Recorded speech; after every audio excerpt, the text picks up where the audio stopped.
क्या कंसीव करने के बाद भी बच्चे की हार्ट बीट नहीं डेवलप हो रही है, जिसके कारण बार बार आपको अबॉर्शन के थ्रू गुजरना पड़ रहा है? क्या आयुर्वेद में इसका कोई उपाय है? नमस्ते, मैं doctor Deepti Pandey, blessed Ayurveda hospital Dehradun से। तो आइए जानते हैं कि 6 वीक्स में भी अगर अल्ट्रासाउंड में बच्चे की हार्ट बीट नहीं सुनाई दे रही है तो इसके क्या कारण है और इसके क्या क्या सोल्यूशंस हैं। जब पीरियड मिस होते हैं और प्रेगनेंसी टेस्ट पॉजिटिव आता है तो बहुत खुशी होती है, लेकिन अगर 6 वीक्स के बाद भी बच्चे की हार्ट बीट अल्ट्रासाउंड में सुनाई ना दे या कुछ हफ्ते रुकने के बाद भी ये ना बने तो इसको बिलाइटेड ओवम या मिस्ड एबॉर्शन कहते हैं। इसमें फीटस को गर्भाशय से निकालना ही पड़ता है।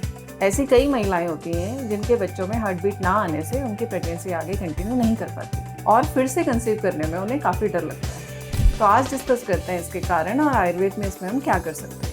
आखिर क्यों फीटस की हार्ट बीट नहीं बनी और प्रेगनेंसी लॉस हो गया, आइए जानते हैं। इसका पहला कारण है जेनेटिकली डिफेक्टेड फीटस, जो कि एग की पुअर क्वालिटी के कारण हो सकता है या मदर की हेल्थ अच्छी ना होना, जैसे अनकंट्रोल्ड डायबिटीज, विटामिन बी या डी की कमी होना आदि, स्पर्म की क्वालिटी अच्छी ना होना या फादर का uncontrolled diabetes, obesity, tobacco and smoking का इंटेक। तो चलिए अब जानते हैं आयुर्वेद इसमें कैसे मदद कर सकता है। नेक्स्ट प्रेगनेंसी जब भी प्लान करें तो पहले आयुर्वेदिक डॉक्टर से कंसल्टेशन लें। आयुर्वेद में इसमें पंचकर्मा व आयुर्वेदिक मेडिसिन के द्वारा बीज शुद्धि का प्रावधान है। बीज शुद्धि मतलब स्पर्म और एग की क्वालिटी को इम्प्रूव करना। इसमें हम वमन, विरेचन, बस्ती, नस्य, रक्तमोक्षण आदि से एग और स्पर्म की क्वालिटी को इम्प्रूव करते हैं। इसके साथ ही कपल्स की ओवरऑल हेल्थ को भी इम्प्रूव करते हैं।